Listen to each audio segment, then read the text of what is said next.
Hello and welcome to the EcoCast by Actual Tech Media. Today's topic, supporting, improving, and securing education and government IT and cloud. Thank you so much for joining the EcoCast. On this event, you'll hear from experts at Rubrik, Synology, and Progress. Before we get started, there's just a few things that you should know about the event today. We've got some great prizes. I'll talk about those in just a moment. We want this to be educational. We encourage your questions in the questions pane. We even have a best question prize to help encourage your questions. And we'll have some poll questions for you. We want this to be a social event. You can tweet directly from your audience console using the Twitter icon. And we've got some special resources available there in the handouts tab. I encourage you to check those out. The prizes on the EcoCast today are 3 Amazon $500 gift cards. You must be live in attendance to qualify. Winners will be announced periodically during the event by me, your moderator. We also have a best question prize to help encourage your questions. If you've got something on your mind, you're wondering exactly how this solution might fit in with your current applications, or if it's right for your organization, we encourage your questions. I need your questions for our live Q&A sessions, so keep those questions coming.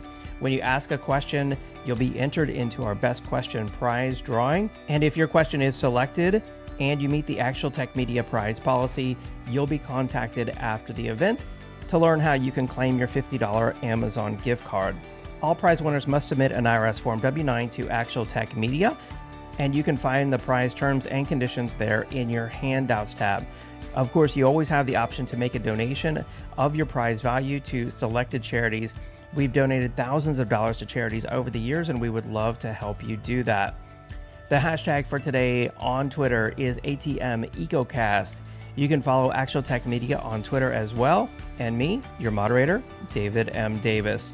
Subscribe to all the Actual Tech Media social channels as well over on our YouTube channel, Facebook, and our 10 on Tech podcast.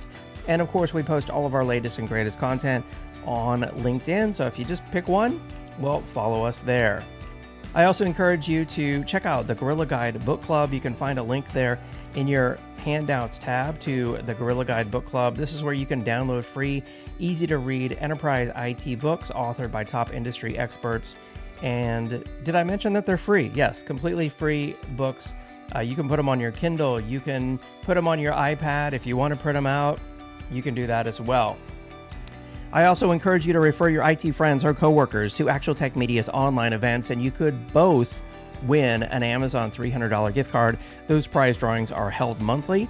You can go to actualtechmedia.com/event-referral, or at the end of the event today, you'll be automatically redirected to the event referral landing page. Thank you in advance for sharing what we are doing here at Actual Tech Media with your IT friends. And by the way, we promise not to spam your IT friends or coworkers. We'll send them an invitation with a list of upcoming events. If they don't respond, we'll send them one more just to make sure they got it. And if not, we won't bother them again.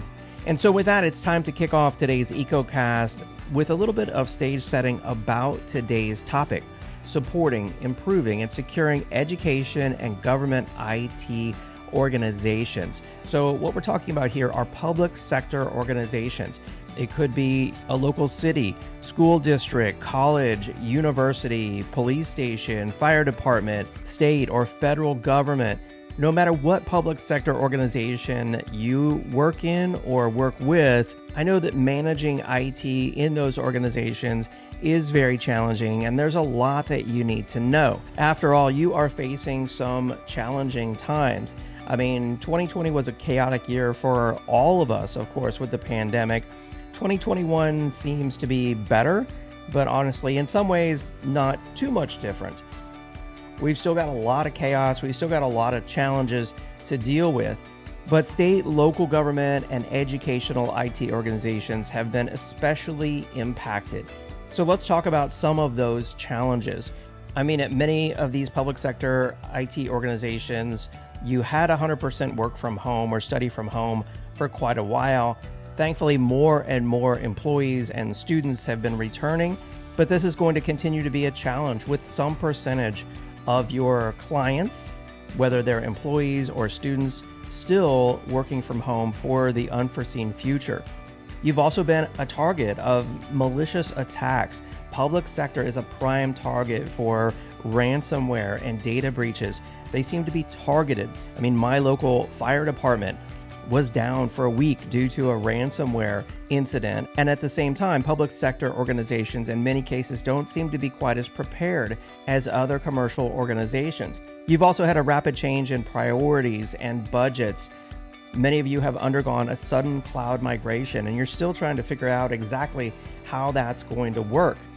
So what are the solutions? Well, you need really innovative data protection and disaster recovery to protect yourself from these sorts of data breaches and ransomware incidents. You need state-of-the-art security to prevent these sort of incidents before they happen. You need greater efficiency, scalability, and agility just all around, across the board. You need to be prepared to do more with less, and it's innovative software and hardware solutions that are going to make that possible. And that's why I think this event is just so important today, because you'll learn about secure file transfer solutions to keep your sensitive data safe. And you've got a lot of sensitive data, I know, in public sector organizations. You'll learn about data protection with rapid ransomware recovery, so that even if you are hit with ransomware, you simply push a button and you are rapidly recovered. You'll also learn about innovative data storage and data management solutions with built-in disaster recovery. And all of these presentations are tailored just for public sector organizations such as yourselves. So with all that in mind, it's time now to kick off the EcoCast here. We're going to do a couple of poll questions, and then I'll introduce you to our first presenter. All right, I've just brought up the first of two poll questions here on the screen. This one says, which of these are you most looking for to improve your IT organization? And I suggest you just select your top three. I know there are multiple on there. I'd like to see really what this poll, ends up being here. I'm going to share the results of this with you, and I'm curious of all these different, adjectives, if you will, which one of these just mean the most to you in your public sector IT organization? So I'll give everyone a moment here to respond to this, and then you can see how you stack up with your peers as soon as I share the results. All right, thank you to everyone who responded. I know there's a lot of choices on this poll question. Chris said it's really hard to select only three. If you want to select 4 or 5, that doesn't bother me. I'm just curious. I was just saying try to select 3 so you don't have to select 6 or something. If you just want to select 1, that's fine as well. So, all right.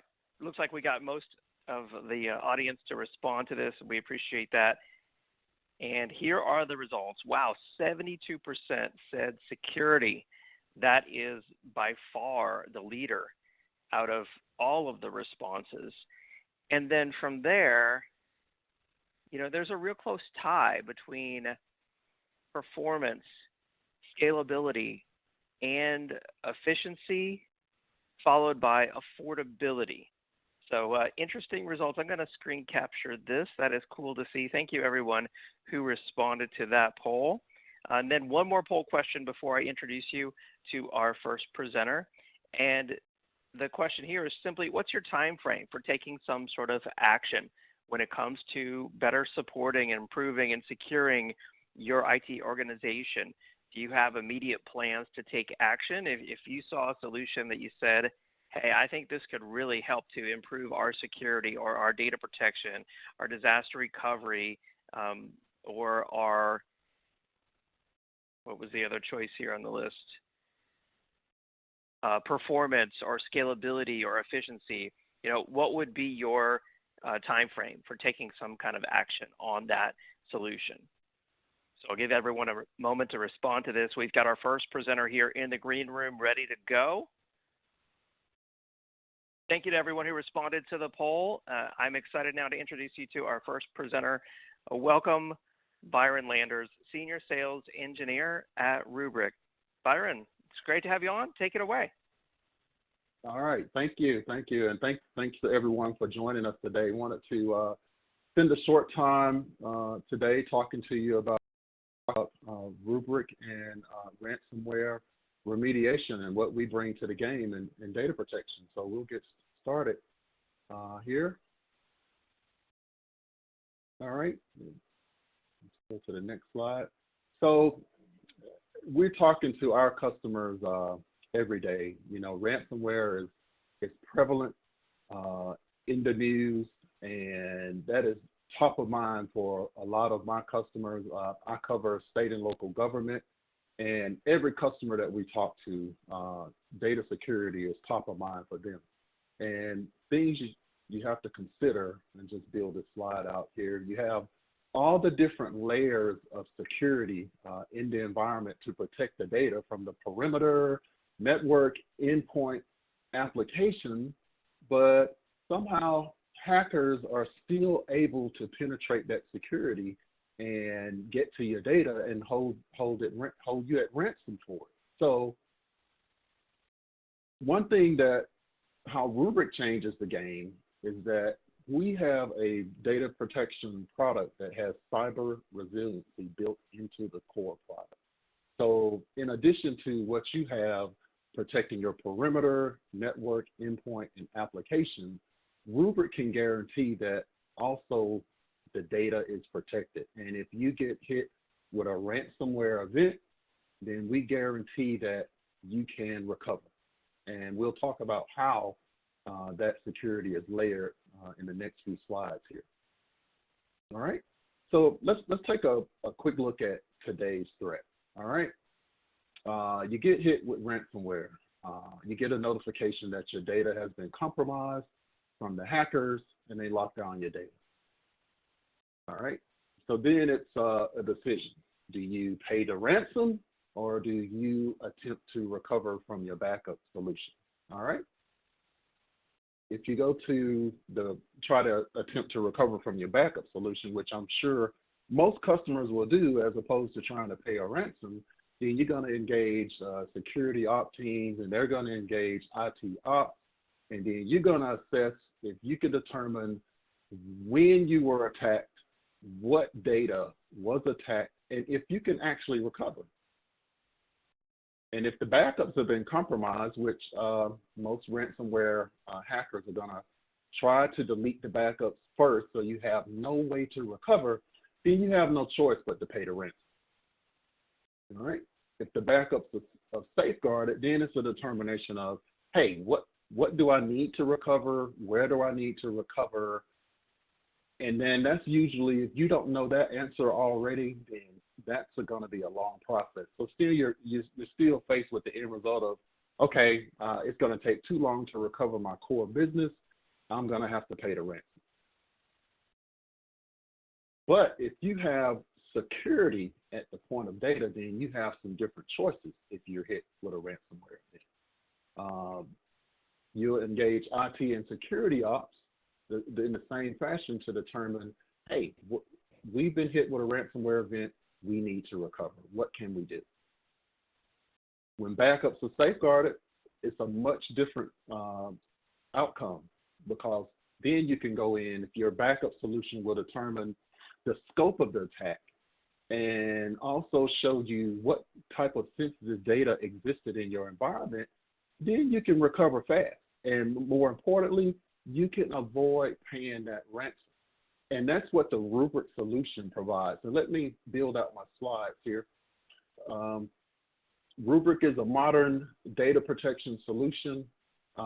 We took a lot of the legacy architecture and rolled it into a single purpose-built hardware appliance that's fully API driven.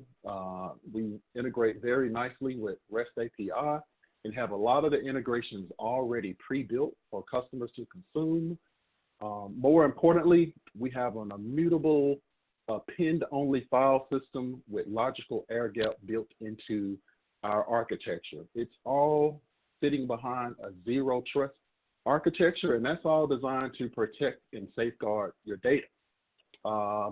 More importantly, if our customers are attacked, by ransomware, then we have the product features and functionality in place to determine the scope of the attack, to analyze what type of data may have been impacted, if it was sensitive data. And more importantly, we can show you to the file level where you've been impacted. So if you do need to recover, you can recover quickly. And we can guarantee that you can recover and that the backup data has not been compromised. We also have API integration into some of the incident response products, SIM and SOAR from Palo Alto Networks, have API integration right into those products so you can see the analysis and the incident response. And more importantly, we can do instant recovery through our live mount capability. Live mount gives you instant access, near instantaneous access to data using the rubric as a point of reference for that data.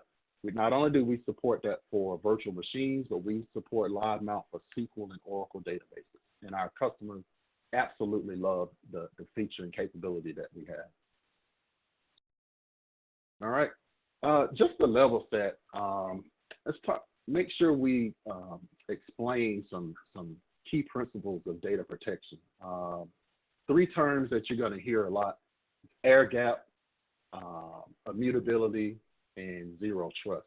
All right, air gap, when you don't have air gap, then the backup data, the backup servers, proxies, media servers are all and the backup repository, more importantly, are exposed to the network. They're browsable, so ransomware attackers can instantly or immediately access those very, very compromising positions. You have a logical air gap. The backup data is offline, but it's still available for instantaneous recovery. It's just that the backups are not browsable, so hackers cannot browse into or access the backup file system. Also, there's physical air gap, and that's a more expensive third copy of the data where it's disconnected from the network for the most part until you need to sync. So there's still some issues with that. Immutability, just making sure everyone understands, immutability does not mean your backups cannot be expired. It just means that the backups cannot be edited. So if it's mutable, it can be edited. If it's immutable, then it cannot be edited. But more importantly, the backups can still be expired. So it can't be edited, but they can be expired. And then there's zero trust. Zero trust, traditional, you trust everything but verify. But in a zero trust, you never trust any protocols, and you always verify by using secure API calls on the back end. How does Rubric fit into this scenario? Is that we have the logical air gap natively in the product. We have native immutability, and we use a zero trust architecture. So those are the best of breed of all 3. And in that way, we can guarantee that customers can recover their data if they're compromised by a ransomware attack, as well as this creates sort of a bunker in a box for the Rubric appliance. So it makes it impenetrable with the logical air gap, the immutable file system right out of the box, and the zero trust architecture. All right. Let's just take a look at how we safeguard backups. Traditionally, backups are online, backup proxies, servers, the catalog, everything's exposed. So hackers can get to that right away and compromise the environment. Go ahead and build that out. Therefore, you are, since the backups can be accessed and modified or deleted so that you have nothing to recover from, then you have no choice but to pay the ransom. There's no air gap, no native immutability, and you're vulnerable to a major attack is an unrecoverable event. Your only option, pay the ransom, get the decryption key, get your data back. But when you have a solution in place like Rubric with the zero trust architecture, meaning we trust nothing, not even NTP. We don't even trust the NTP service. Our backups are native air gap, so we're offline. So if a hacker penetrates your endpoint security or perimeter security, they cannot browse or see the backups. And the backups are immutable, so they cannot be modified or encrypted. Lastly, we also secure access to the Rubrik systems with multi-factor authentication, time-based one-time passwords where you can authenticate to your user login with authenticator services like Google, Microsoft, Okta, and everything's encrypted in Rubrik from end to end. So now the major attack is a recoverable event. Not only if you receive a ransomware notification that you've been compromised, Rubrik can go in and show you to the file level where you've been compromised, where data has been encrypted. And if you need to remediate, you can remediate right from the Rubrik console because we have the metadata for the backups. We can recover. We have several examples of Rubrik customers that have been hit with ransomware that have been able to recover 100% from that ransomware event. More importantly, did not have to pay the ransom. And that's and let me tell you about the bunker in a box. First and foremost, it's a Linux platform. It's fully hardened, fully integrated Linux. We're not using Windows. You know, some vendors choose to use Windows as a core operating system, very vulnerable to attack. So number one, we have a hardened Linux platform.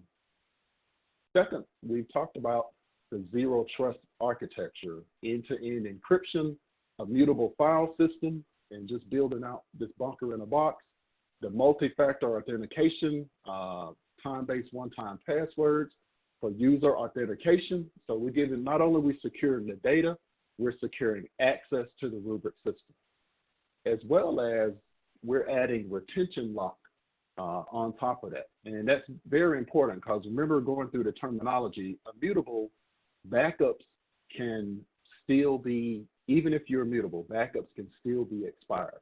But when you add in a feature like retention lock, now, not only are your backups immutable, they can't be edited, but also they cannot be expired. And this secures every copy of your data and prohibits reassignment of objects, disable nodes reset, and NTP poisoning, and all the features that come with retention lock and safeguarding the data.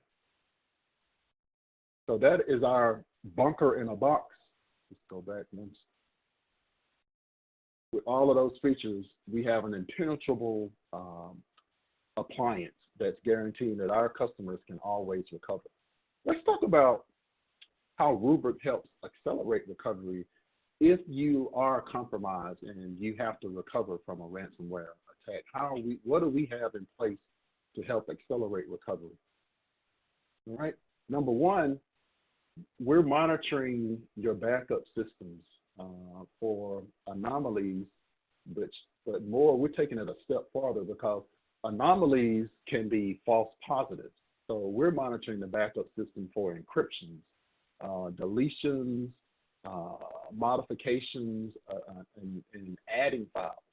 And when we see those events in your environment, we are alerting you, sending alerts to our customers, to our end users that, hey, we saw this event. You need to go in and investigate because, you know, it could be nothing happened. That's a false positive. But if it's an encryption, then it's more than likely a ransomware event. So step one is we can identify the blast radius of the attack so that if you need to recover, you know, you can pinpoint to the file level where you need to restore without having to do a full system restore. Step two is to help you assess the risk in your environment. How do we do that? By going out and determining what type of sensitive data exists in your environment and that can be exfiltrated by a ransomware attacker. Because Once they exfiltrate your data, then that's when the ransom goes up, and it can determine that, hey, we have X amount of sensitive data, and if you don't pay the ransom, then we're going to release it. So Rubrik can go out through our feature set and identify what sensitive data exists in your environment, and not only identify what sensitive data exists in your environment, we can also show you who has access to the data. So who's accessing the data? What type of sensitive data exists in your environment? Step 3 is when we can optimize and expedite the recovery.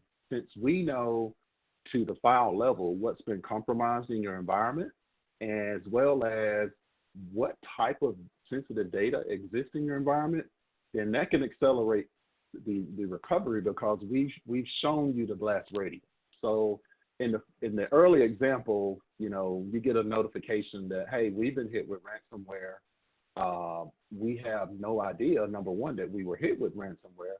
Number two, we don't know where we were hit.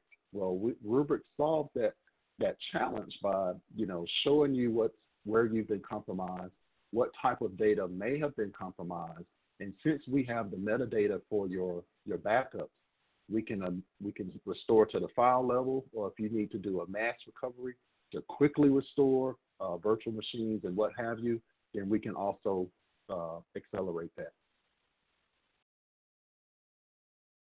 And as we mentioned, we're integrated into SIEM and SOAR dashboards for ops and security ops, so that you can immediately see risk and threat levels into those products.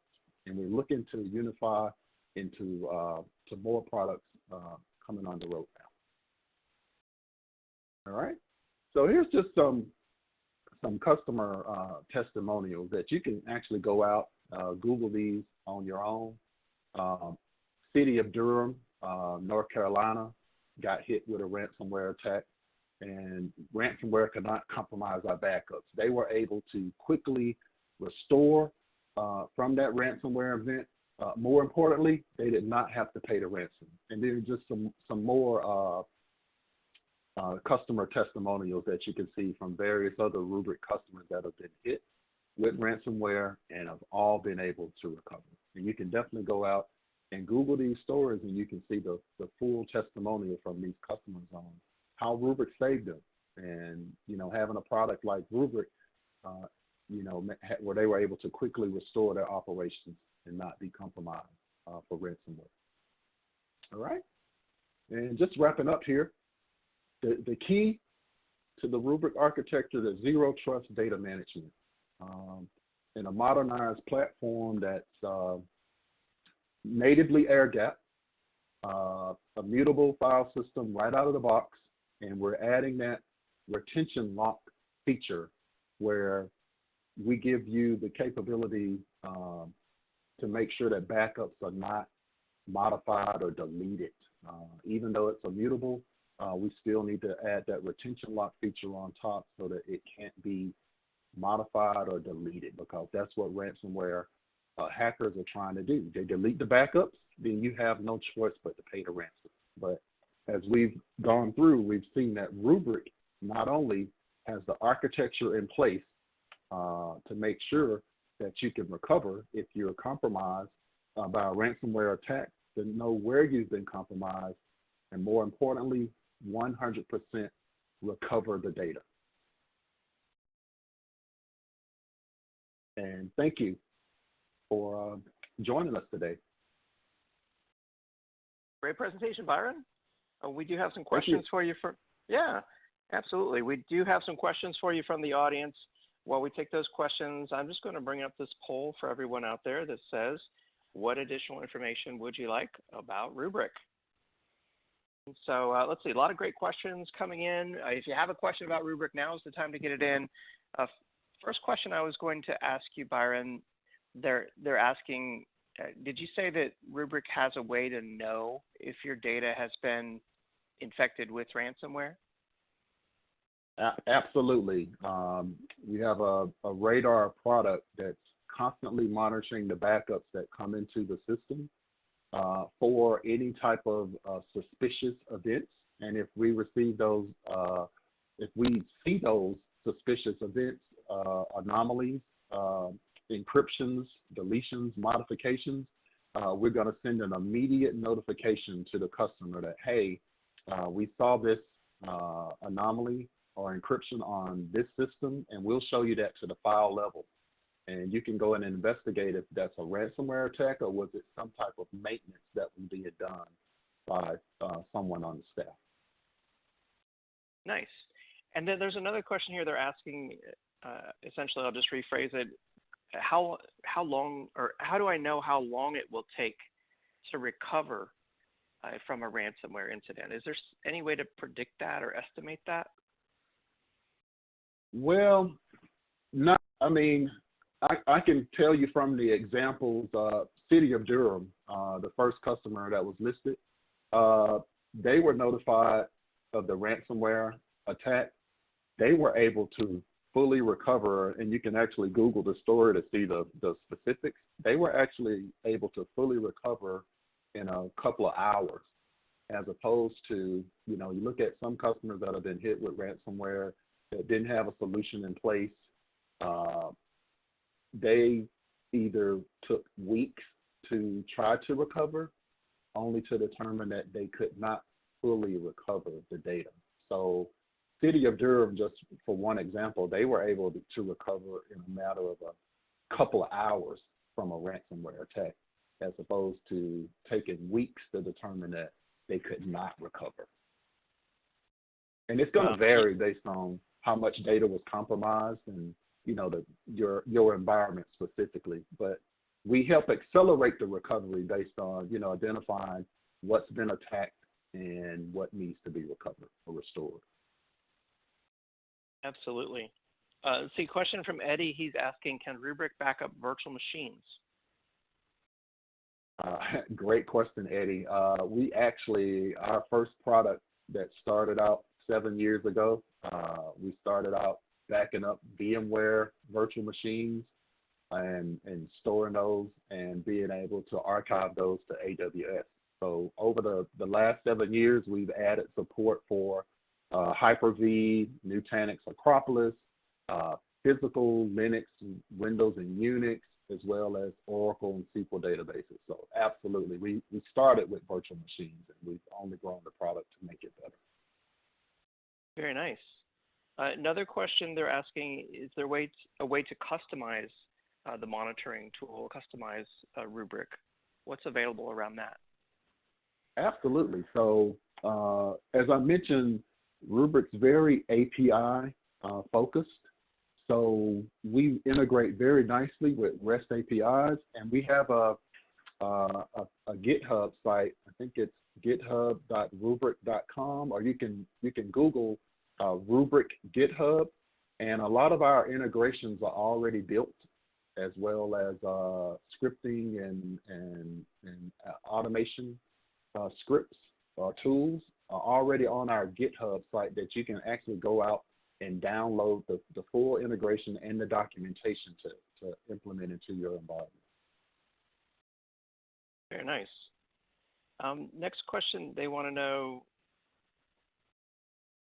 is there any way to classify the data that's being protected? Not presently today, but I know data classification is one thing that was very high on the roadmap. So that should be coming in the near future, but no data classification today. But it is something very high on the roadmap. Okay. And then next question, does Rubrik protect hybrid architectures and applications running on Kubernetes and in the cloud? Absolutely. So in addition to the Rubrik CDM product that runs on-premise, we also have a suite of SaaS applications that we make available to our customers that are subscription-based, and that would include products such as Microsoft 365, native VMs that are running inside of public cloud, Azure, AWS, GCP, as well as Kubernetes is also available in our software as a service applications. Very nice. And then next question, I'll just kind of sum it up as, hey, I have a backup tool now in place that works pretty well. What is it that really makes Rubrik different that's going to make me want to replace what I have? I would say, and I get that question quite a lot, and I would say, hey, being able to guarantee that you can recover from ransomware is top of mind for a lot of my customers that I'm speaking to every day, especially with all the news of ransomware events happening and taking customers offline. So the one thing that sets Rubrik apart, there are a lot of great backup tools out in the industry today, but one thing that sets us apart is the security.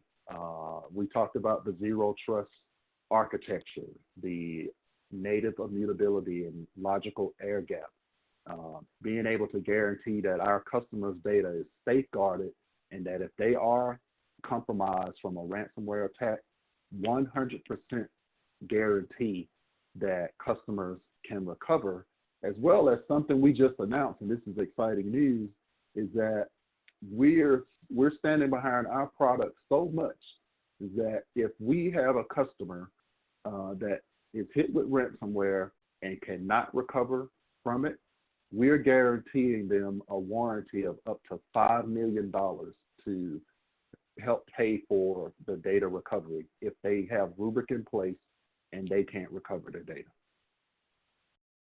That's impressive. I just saw that on your homepage actually yesterday. So that's a very exciting, cool new announcement available from Rubrik. It's this ransomware guarantee, ransomware recovery guarantee. So I encourage everyone to learn more about that. There's another question here. They're asking how many nodes are typically used by your customers. So what does the typical Rubrik implementation look like?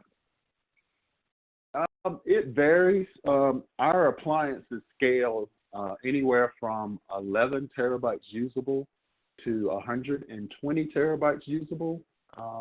And it's a web scale architecture, so that the customer's environment is going to be, or their configuration is going to be determined by, hey, how much data do you have? What type of data do you have in your environment? As well as how long do you need to retain it? And what is the expected annual growth rate? And with that information, we can do a sizing for each customer and determine, hey, you'll need X amount of Rubrik capacity to last you for X amount of years. So we just take that data, we run it through our sizing tool, and it'll show you, what your Rubrik configuration will be. Very cool. Okay, that's good to know that there's a sizing tool out there to help with that configuration. All right. Yes. Well, Byron, I'm afraid that's all the time we have here in our live Q&A session. There's a number of more technical questions for you there in the electronic queue. Maybe you can follow up on. A great presentation. Thank you for being on. All right. Thank you for having me. Thanks, everyone. And thank you to Rubrik, of course, for supporting the event today. Check out the handouts tab right there. And there is a link to Rubrik.com. And right on the homepage, it talks about their new ransomware recovery warranty if you'd like to learn more about that. And so now with that, it's time for our first prize announcement. We have an Amazon $500 gift card going out to Andre Boghaskania from California. Congratulations. We'll reach out. We also have 2 more gift cards still on the event today, so don't forget about those. All right, hopefully you've had a chance to respond there to the poll question, because it's now time to move on to our next presentation on the EcoCast.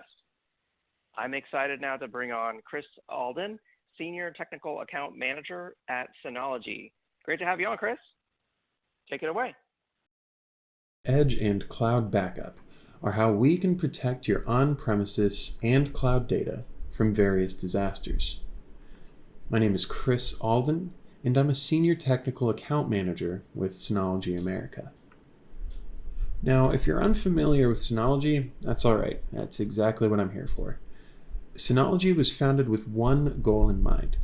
We wanted to create a unified hardware and software experience for NAS devices that would make managing all of your data needs, whether it be storage, backup, or file serving, easy to use and deploy on any scale that you might need. So let's talk about one of the first challenges that businesses and other organizations are running into that makes data management difficult. All of our data is scattered across a variety of different platforms at this point. As a business or a school, we have our employees' and students' PCs. We have servers for a variety of different functionalities, and more often than not, we have virtual machines in place as well. That's just our on-premises data. Most of us here are utilizing various cloud services as well, such as Microsoft 365 or Google Workspace. So let's focus in on the cloud services portion for a moment. Oftentimes I'm asked why we might want to back up our cloud data, since it is, after all, already stored in the cloud. Well, let's get into that. I'll start off with a recent case study that we concluded with a large public vocational college. To start, they have over 18,000 current students and 1,000 faculty members. Each and every one of them have accounts on the Microsoft 365 platform.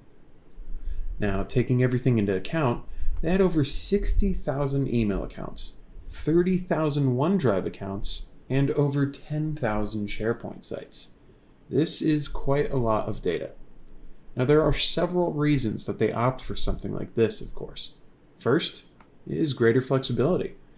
Their Microsoft 365 setup helped enable their remote work and learning capacities over the course of the pandemic, which in turn meant that they were relying on it a lot more and generating a lot more data.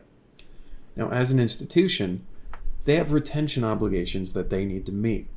They must keep all of their current and former student data safe and secure for very long periods of time. Now, here they ran into another issue. Having data in the cloud does not guarantee that your data is backed up and secured. If we take a look at the terms of a Microsoft 365 deployment, we can see that the responsibility for keeping all of your information, data, and accounts rests on you, the customer, solely. As a matter of fact, they even recommend that you regularly back up all of your content and data that you store on Microsoft 365 services utilizing other products.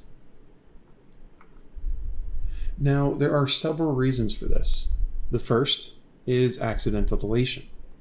An item that is deleted within Microsoft 365 will be removed permanently from the cloud after a period of 14 days. This means any accounts or data that are removed will become unretrievable after 2 weeks. This poses a clear issue when you have legal guidelines to hold data for long periods of time. Second, if you have to recover large amounts of data quickly, you're relying on your internet speeds to download everything back into place. Now, depending on the size of your data, this could very quickly prove to be untenable. Lastly, any disconnections from the cloud can stop productivity in its tracks, as I'm sure we all experienced at the beginning of this pandemic when everybody was working from home. Internet service outages mean that you no longer have access to your data. This college was able to solve all of these problems very simply by utilizing an on-premises backup device that took all of their various M365 data and secured it on-site. They were able to accomplish this with Active Backup for Microsoft 365, one of our first-party applications that is available for free download and use on any of our business class devices. This allows for local backups of all of your M365 data, including OneDrive, SharePoint, and Exchange. Let's take a look at this in action and create a new backup for our M365 data.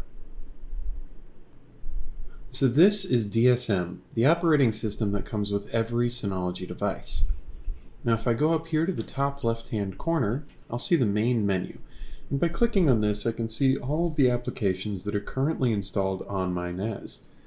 I'm going to click on Active Backup for Microsoft 365. Now when I open this up, we're greeted with the Overview tab, which just shows us everything that this particular piece of software is currently doing. We can see our protected services, our various Drive and Mail accounts, and our SharePoint sites right here. We can see our backup summary as well. Now green denotes that our backup task completed completely successfully, and if we see yellow or red here, we'll know that there's an issue. Yellow is denoting that it did complete successfully, but there was some items that were skipped. Now simply by clicking on this, I can actually see exactly what happened. I can see that this was partially completed, and if I open up the log further, I can then see that it was one of my SharePoint sites that faced an issue. If I click on the failed status, I can actually denote even further why this had happened and troubleshoot the issue, but for now, it's just good to know that there was a problem and we can quickly identify it. Going back to the Overview tab here and scrolling down a little bit, we can see activities here on the left-hand side, which will just show us if any backups are happening at the time that we're looking at our software. We can see the log, which we just accessed very quickly, but this pulls up everything pertinent to our backup tasks. And down here we can see our service usage and usage tabs. So we can see exactly what services are taking up the most of our active backup data here. We can also see which accounts are taking up the most of this backup task as well. Really easy way to denote which users or which portions of our Microsoft 365 data are the largest. Now here at the very bottom is the transferred size. Now this shows us all of our backup tasks and exactly how much bandwidth they're taking. Now this is particularly useful for larger deployments, such as that vocational college that has thousands of different users and groups and sites that need to be backed up. This way we can see exactly what's taking up the most bandwidth in a given day. Now, to create a new task, we would click on the task list here on the left-hand side. Now here we can see I currently have one.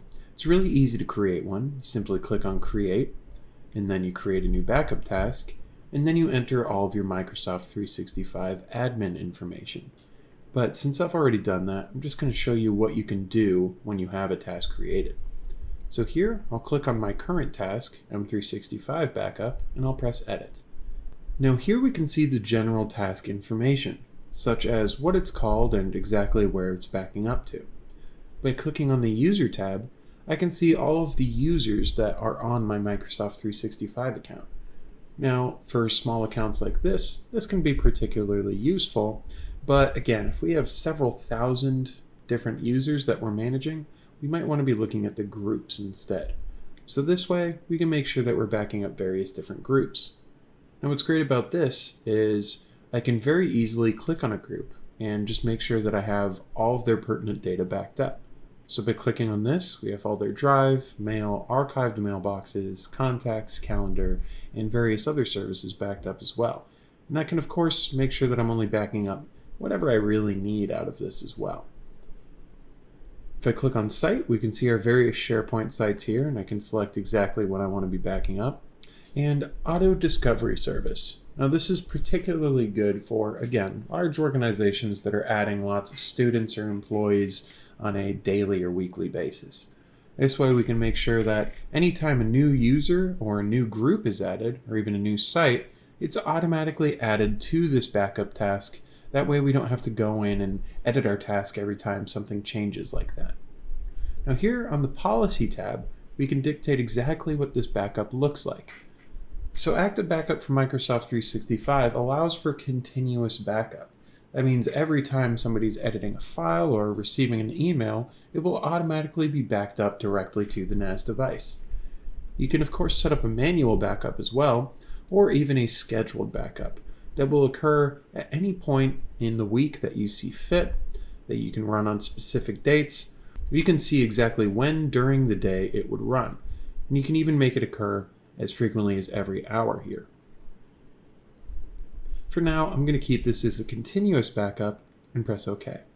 I'll hit Save, and now my settings are secure, and everything that I just set up and changed is now part of my backup task that is currently running. It's really that simple. This software also has several different recovery options as well.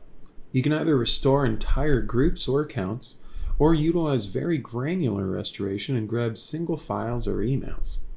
You can restore it directly into its original place, or export it for easy access. And you can allow your users access to recover their own data as well. Let's jump back in and see how this works. This is the active backup from Microsoft 365 portal. Now here we're logged in as a particular user, and we can see here, this is our role, and we can see the task that we're currently accessing, which is that Microsoft 365 backup that we just set up. We can see all the various data, folders, and files that we have backed up. Now what's really great is within active backup, we could either back up all of this at once, or we could use this portal here for kind of a more granular backup. So for instance, let's say that I need some of these documents here, maybe some of these images that are important for my marketing team.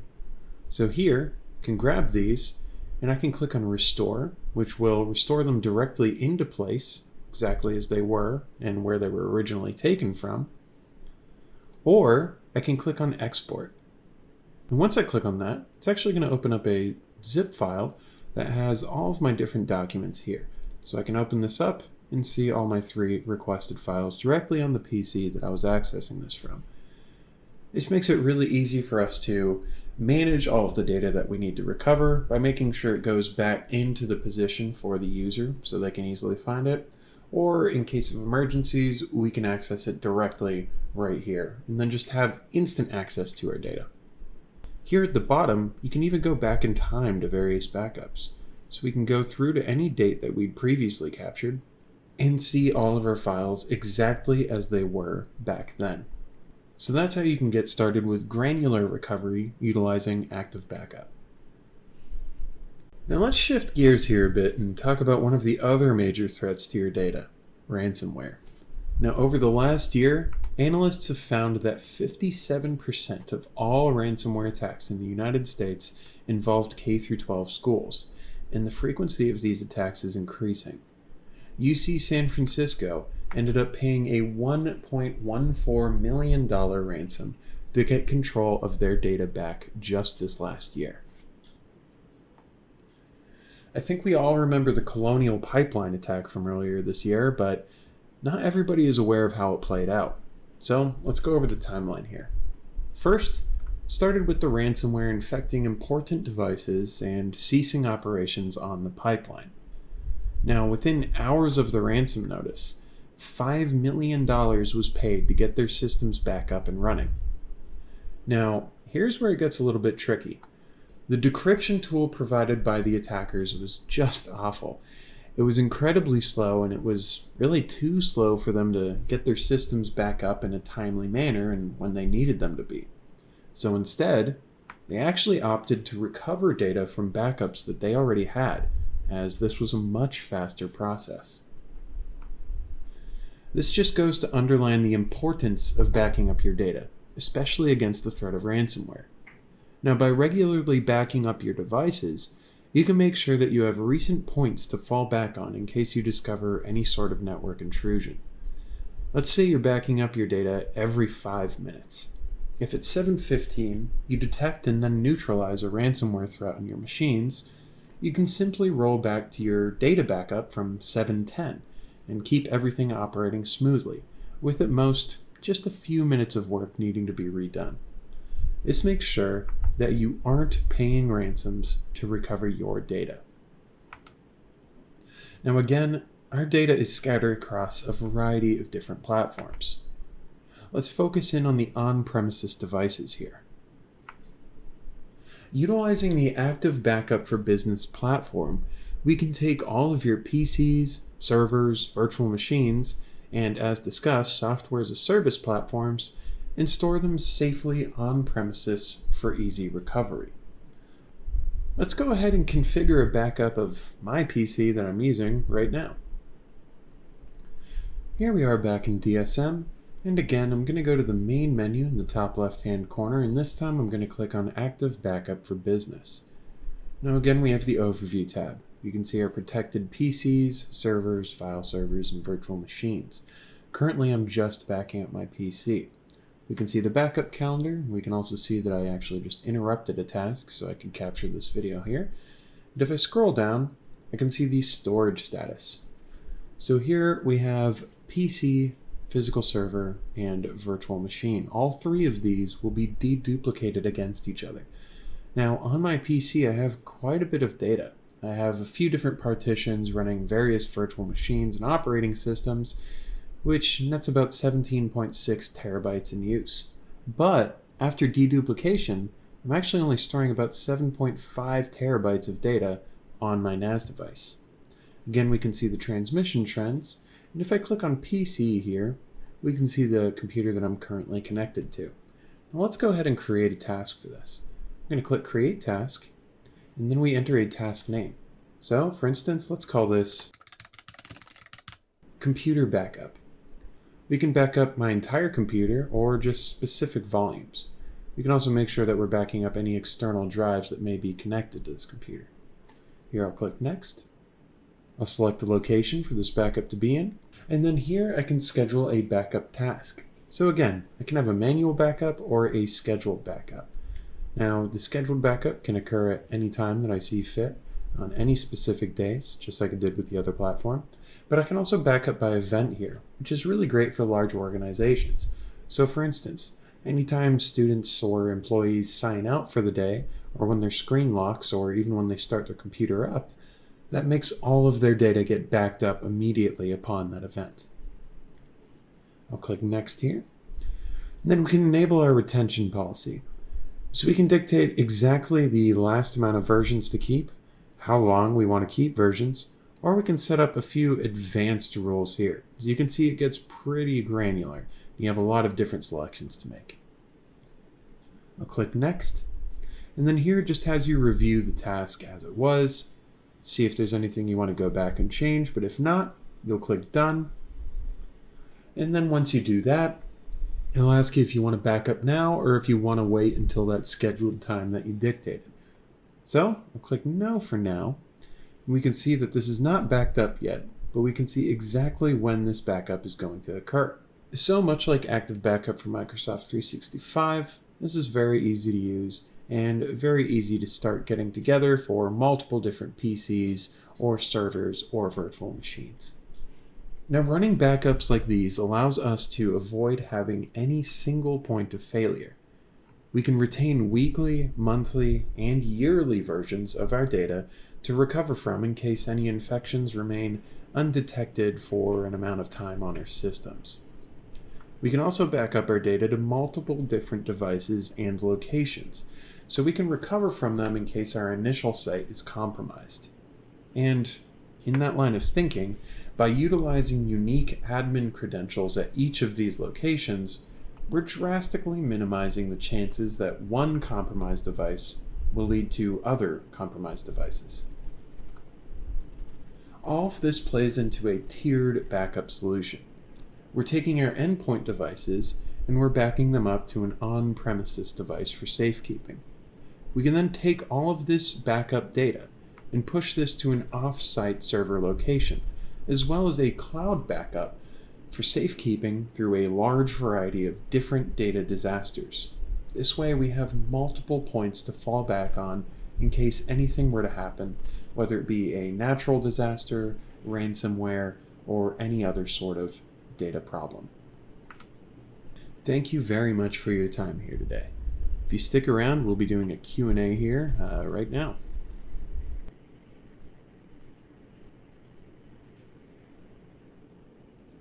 All right, great question, great presentation, Chris. I really appreciate that. I love seeing the product in action like that. So that was really cool.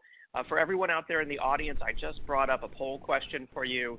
The first of two here that says, does your organization have a backup plan in place that can restore remote employee data in the event of a disaster or ransomware attack? And we'll leave this up here for a few moments and let everyone respond while we take your question. So Chris, let's see, first question that came in, they're asking, can Synology protect Teams data as well? Yes, I believe so. I believe we can back that up. We can protect the, I believe the Teams data goes into the OneDrive for Business kind of bucket within our Active Backup solution. Okay, nice.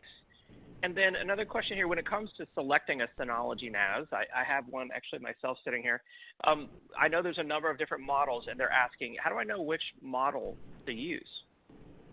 For sure. So basically, any of our modern models, anything plus series and above. So that's pretty scalable. That's from a 2-bay all the way up to 12 bays, and then 24 bays even. Any of those, as long as there's that plus in there, or a denotation such as that, we'll be able to use the software that we looked at here today. If you're curious on which one you should use for kind of your specific needs or organization, that's exactly what my job is, so always happy to kind of take those calls and take those emails and make sure you're getting the right thing in place. Excellent, excellent.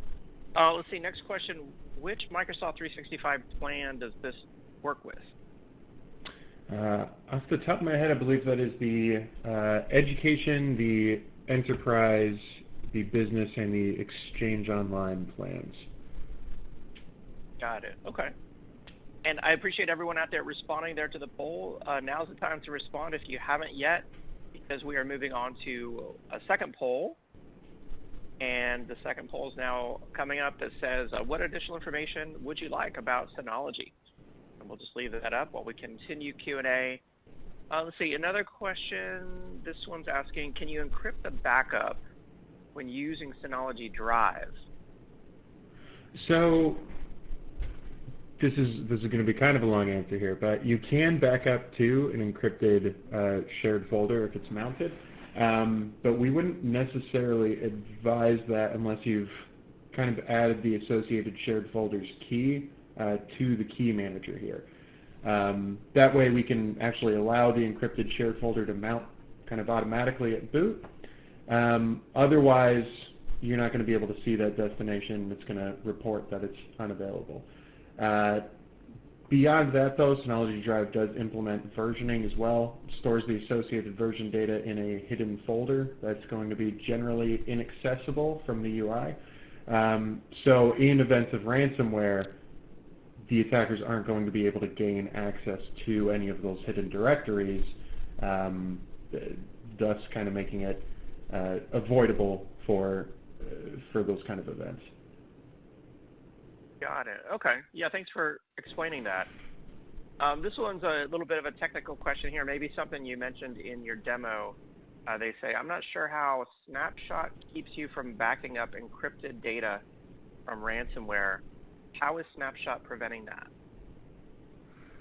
So basically, one of these snapshots, and I very briefly touched on it, but I didn't go into far detail or anything. Basically, a snapshot is going to be what that data was at exactly the time it was captured, just basically a point in time of that data. Just like the drive hidden directory, that's kind of the same for the snapshots. They're read-only, so we're not going to be able to write over them, and an attacker won't have access to those snapshots or the ability to view or even directly delete them, which ransomware in general is not exactly designed to do. So the idea is the snapshot is hidden from any of these kind of events, and then you'd be able to restore all of your data to that snapshot and bring it back to an unencrypted state. Got it. Okay. Interesting. Yeah. And then another question, they say, I set up hyper backup to another NAS instead of snapshot and replication. What's the difference and which one is better? Okay, so that's a pretty good question. Basically, they're both different pieces of software, but it depends on exactly what you're trying to do. So a hyper backup is really good at capturing kind of a full, very comprehensive backup of your NAS device.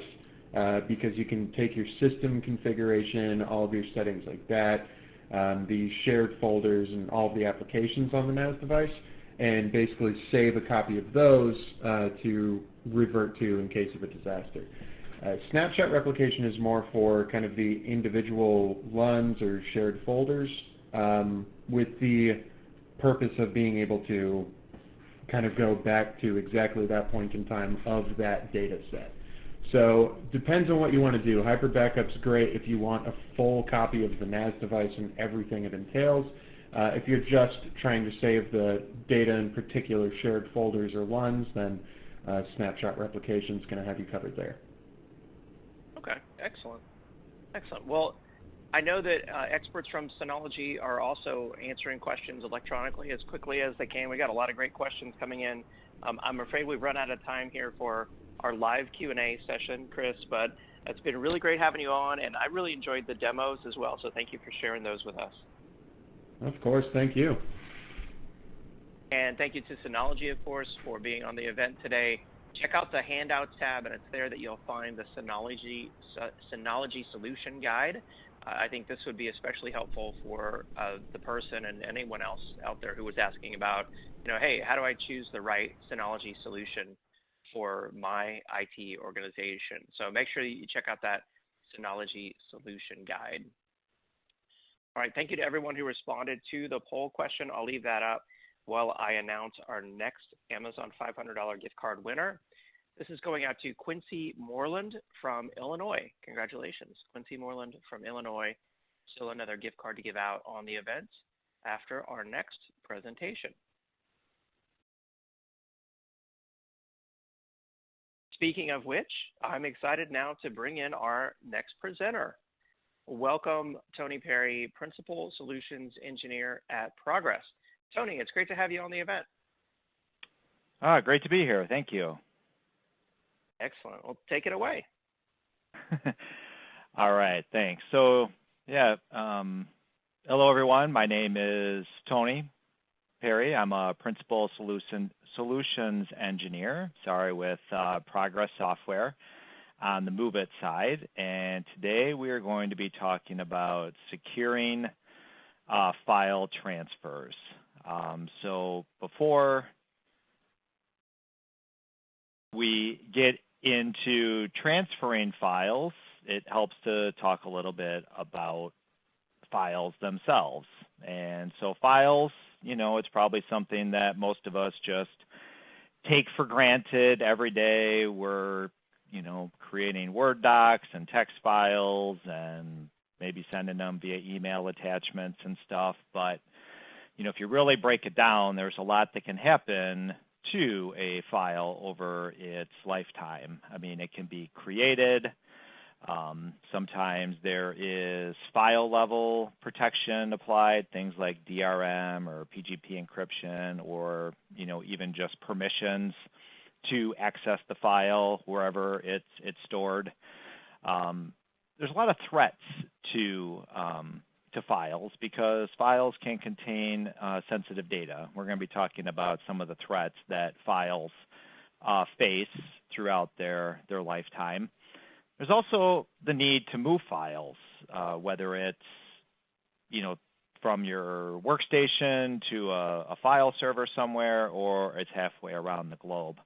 There are a lot of files that get transferred around or copied and duplicated as part of their life cycle. And then there's the retirement, although, as we all know, anything that gets put on the internet probably never is retired, and it lives there in perpetuity. But, ideally, files, when they are no longer needed, are retired or deleted or something archived along those lines. So, they're no longer vulnerable to some of the threats that are out there. All right, so, specifically what data needs protecting? I mean, not every file is going to have sensitive information in it. If you're putting together your resume, you want to share that with people. That's not necessarily sensitive information that is going to need to be shared. But especially in the business world, a lot of times files themselves contain, some of the words you see up on your screen there. There's personally identifiable information, financial data, confidential information, the secret recipe for the product that your company produces, for example. And so that, especially the files that contain some of this sensitive information, need additional protection and security And a lot of times there are specific regulations that also govern files that contain that data. So not protecting that can result in data leakage, result in fines for noncompliance, and so on. So what are some of the threats then that files and the data that contained in them are under? So it can be broken down into two broad categories. There's internal threats and external threats. I mean, internal, I think we just saw there was, secrets that were captured and shared that were not supposed to be. So you can have users. I mean, those are the hardest ones because it's somebody who has legitimate need to have access to that sensitive data, but if they're compromised or something, that can be a threat. Accidental disclosure, somebody accidentally emails the wrong attachment or, puts data on a USB thumb drive or something like that that gets left in the wrong place. There's also a lot of external threats. Those are probably the ones we think of more commonly, especially when needing to share data and files externally from our organization. These can be phishing attacks, malware, denial of service attacks. But the long and short of it is that, like everything these days, files are under a constant attack and, face a lot of threats throughout their life cycle.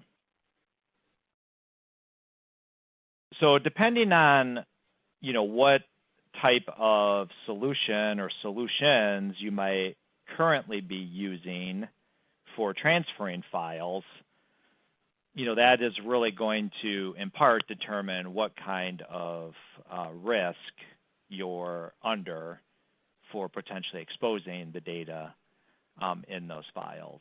So it's just kind of broken down into three buckets. There's, good old plain FTP that a lot of us have been using, ever since we first got on the internet to transfer files. And, hopefully for anything sensitive, it's not being used today, because that really does put that data at high risk. There's no encryption at rest or in transit if you're just using plain FTP.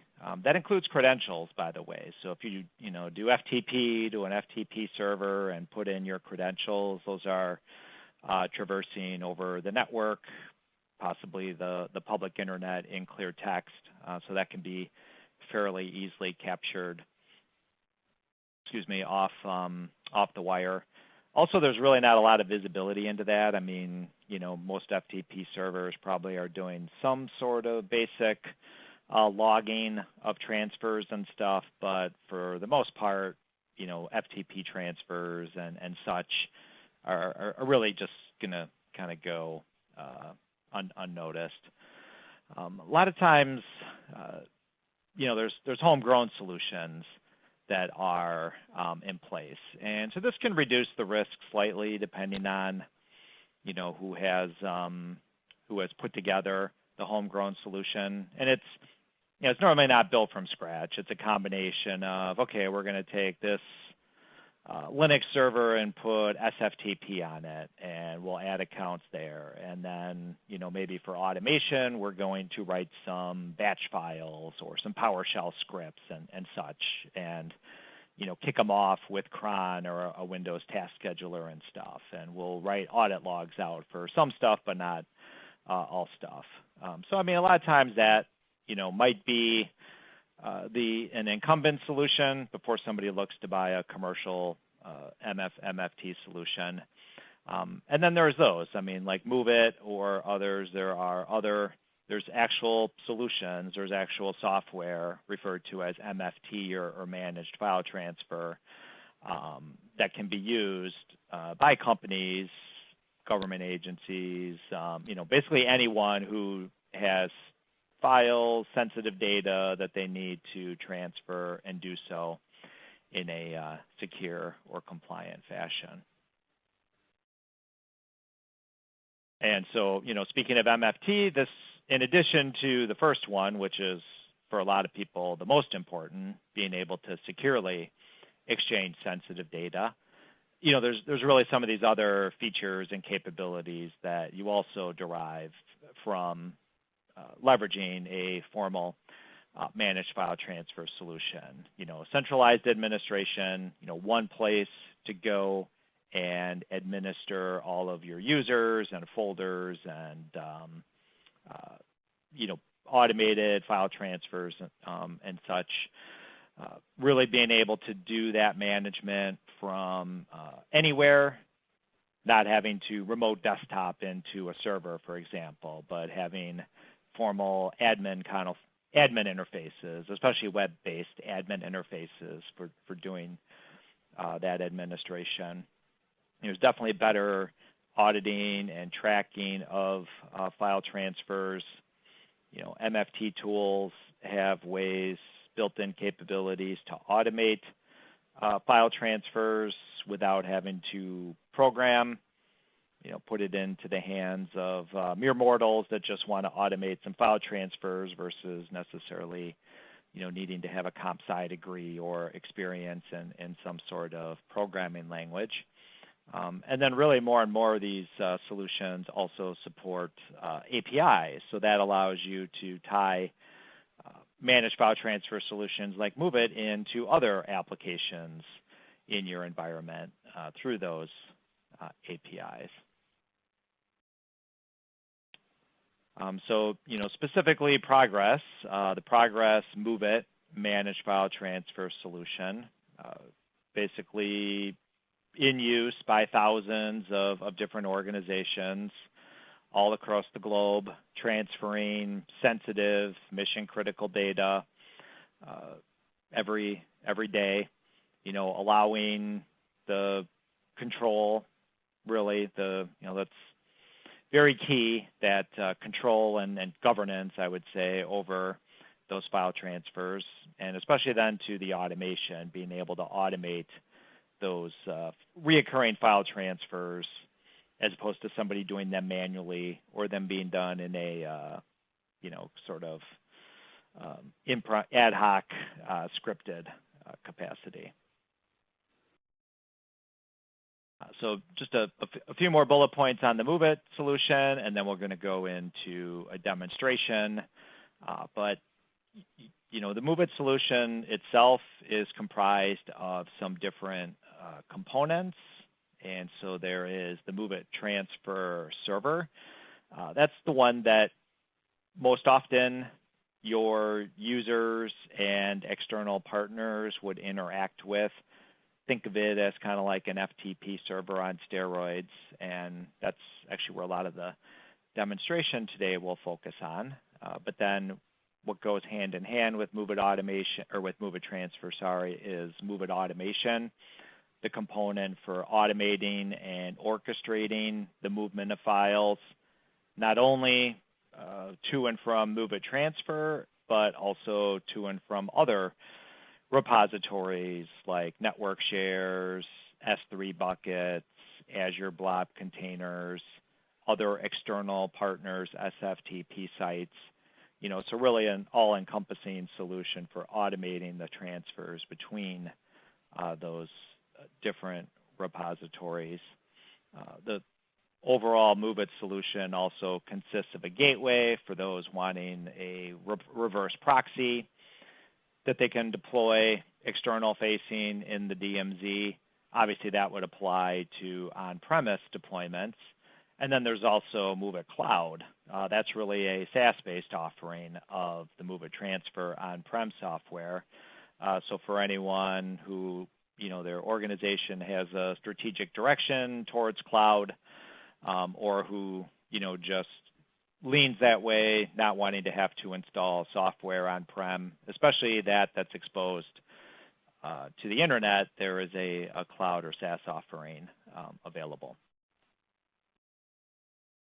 All right, so now we're going to switch into a demonstration. So I'll go ahead and share out my screen. And we'll minimize that. And all right, so like I said, I'm going to primarily focus here, I think, today on move it transfer. Depending on time, maybe touch on move it automation real quick. But so what I have here is a move it transfer server. And I'm just going to log on real quick as an administrator.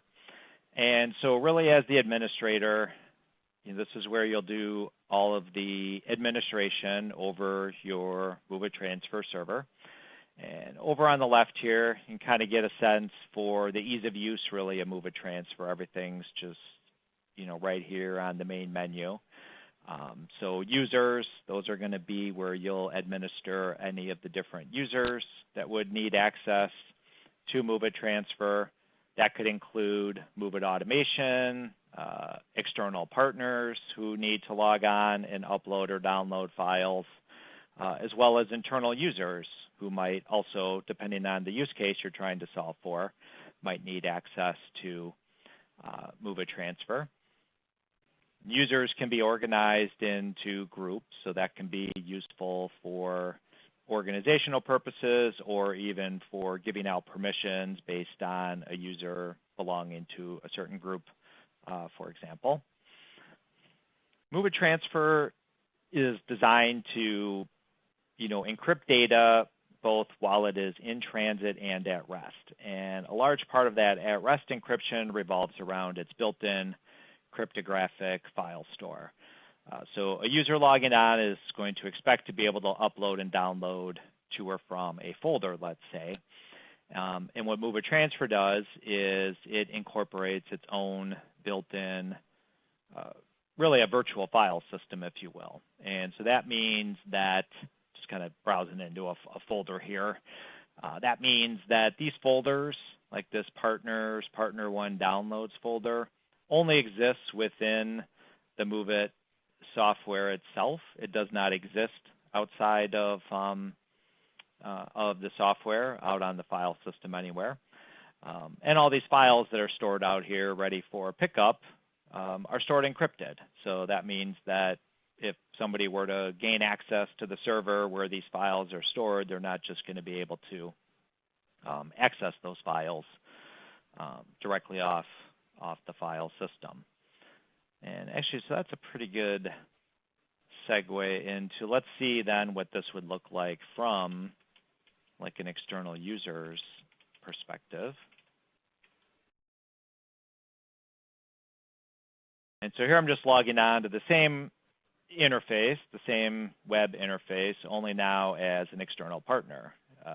So this could be, a customer, a client, a vendor, really whoever that you need to get some files to or from. And, having the built-in web interface means they don't have to go and download a FTP client, for example, just to be able to log on and transfer files. They can do it right through this full-featured web interface.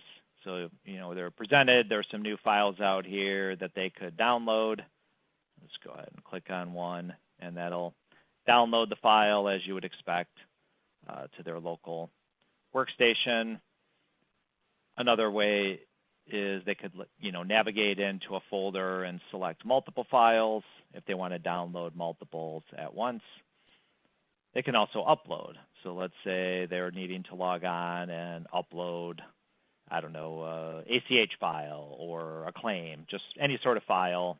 Maybe it's medical records. Really, it could be anything. Move It doesn't really care what the data itself is, just that it will take that data and encrypt it in transit and at rest.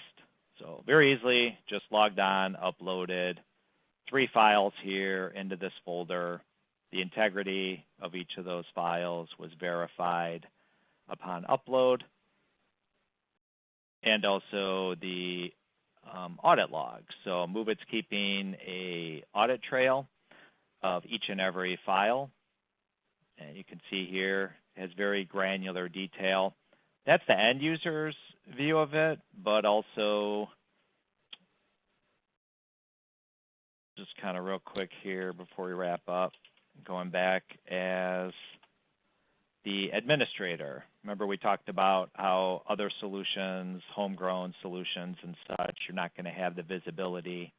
I mean, with a MFT solution like Move It Transfer, the administrator is able to monitor these transfers in real time. They'll see which ones are current, which ones have recently completed.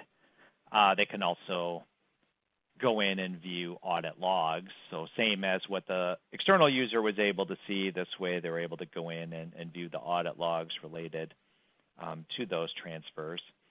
I just want to show one other use case real quick, and this is really applicable to what we refer to as person-to-person transfers, but a lot of times the use case is that I'm a user at a company and I need to be able to get files to or somebody external in a one-off or ad hoc fashion. And so MFT can be used for that as well.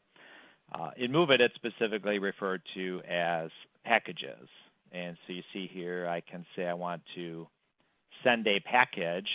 What this is going to allow me to do as a user without needing to get IT involved is I can, go in here, compose in a very email-like fashion a package, right? And the main part of this, though, is that I'm able to, just like before, upload files securely to Move a Transfer and send them. And the big difference here is the workflow. Instead of uploading files into a folder, instead I'm sending these files as an attachment to a package, and then the external user, they're able to get basically just an email, right? Show that real quick. They can get just an email notification, really that's going to contain a link in it. And when they click on that link and supply the password, they'll then, I think we got a minute here, just type that in. Just get an easy one-time password, type it in, and really just like that, was able to allow that internal user to send or even receive some files from that external third party in a very secure yet very easy to use fashion. So, all right. Okay, so it looks like we are open to some questions. Do we have any questions? Absolutely, yeah. Great presentation. We do have some questions for you. While we do that, I'm just going to bring up this poll for everyone out there that says, what additional information would you like about the Progress solution? Specifically, Move It, which we talked about here, and you saw in person. So that was really cool. Thank you for sharing the demo with us, Tony. We Sure. do have some questions. Let's see here. First question that came in, they're asking,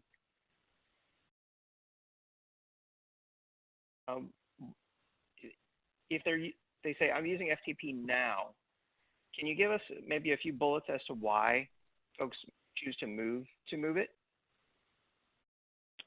Sure, yeah. I mean, when you say you're using FTP now, is it actually using FTP, or is it FTP is kind of a generic term used sometimes.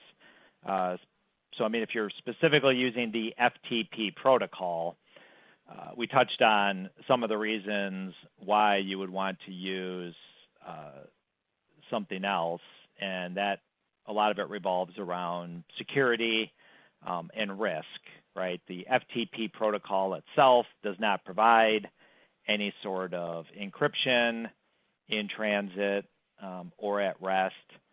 So you might be using like FTPS, which does encrypt the data in transit over SSL. In fact, that's one of the protocols that Move It supports is FTPS, not to be confused with SFTP, which is similar but uses SSH as the underlying transport.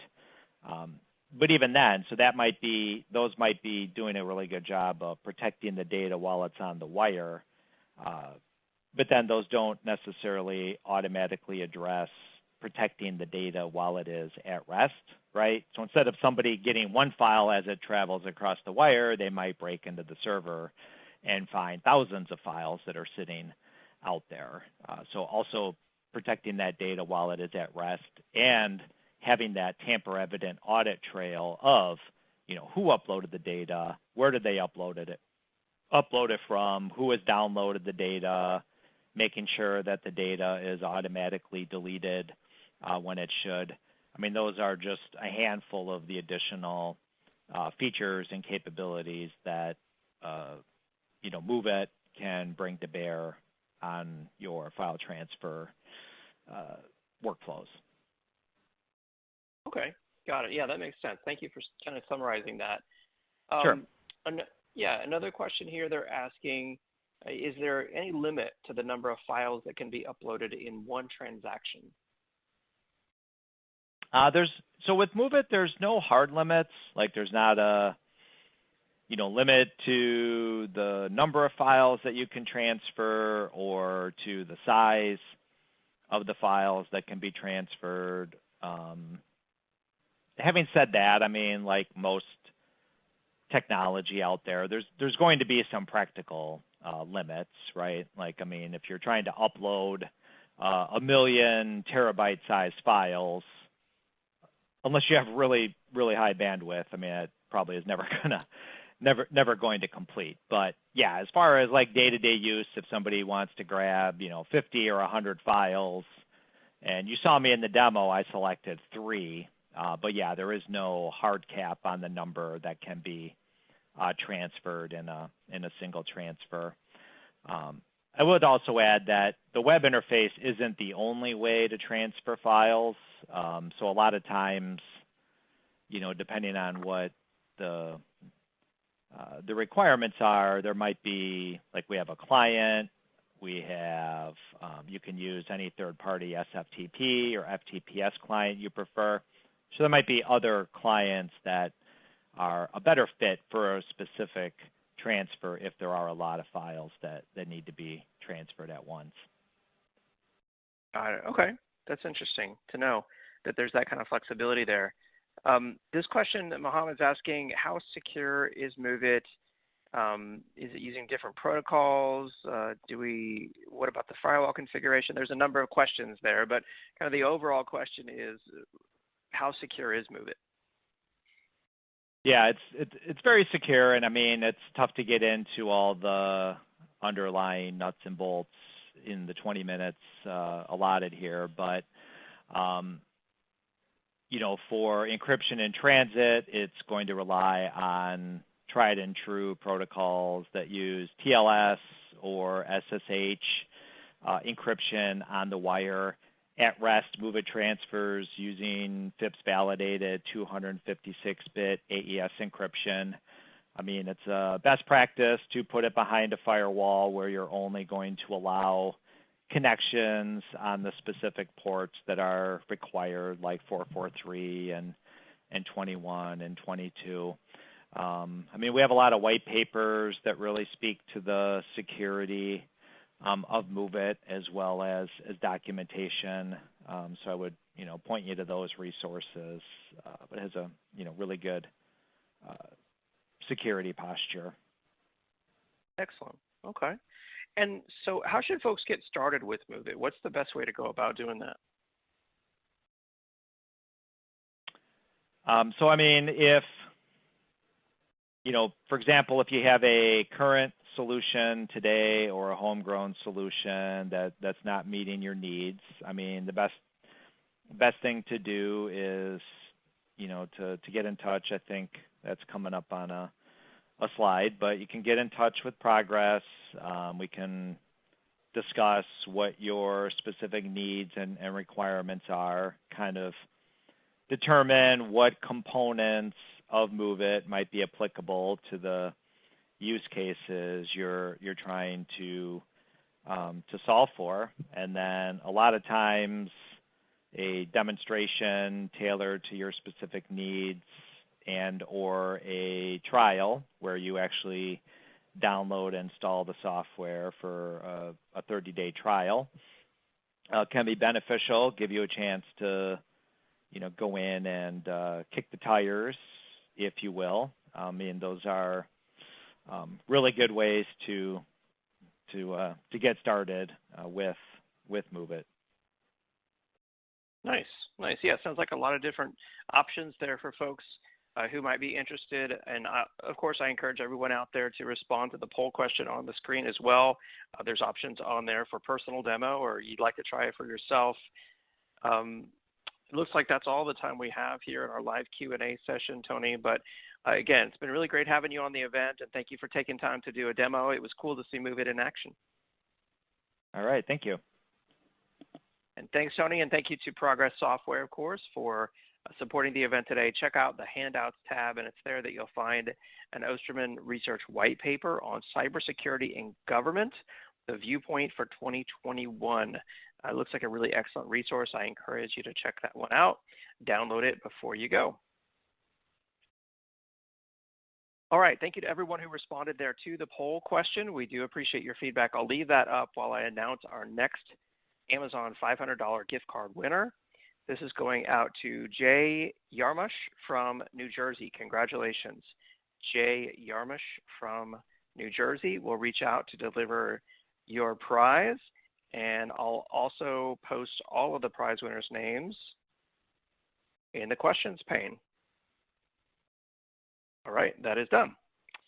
Before we go, I want to remind everyone out there to check out gorilla.guide. You can find a link to it there in the Handouts tab, and it's where you can download free educational IT books on some of the most innovative high-tech solutions available in enterprise technology today. So make sure that you check those out before you go.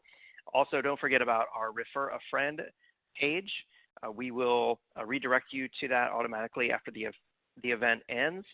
We encourage you to refer your IT friends or coworkers to ActualTech Media's online events, and you both will be entered to win an Amazon $300 gift card drawing held monthly. If you are on this event and you are interested in sponsoring and speaking on one of these events, reach out to us at connect@actualtechmedia.com.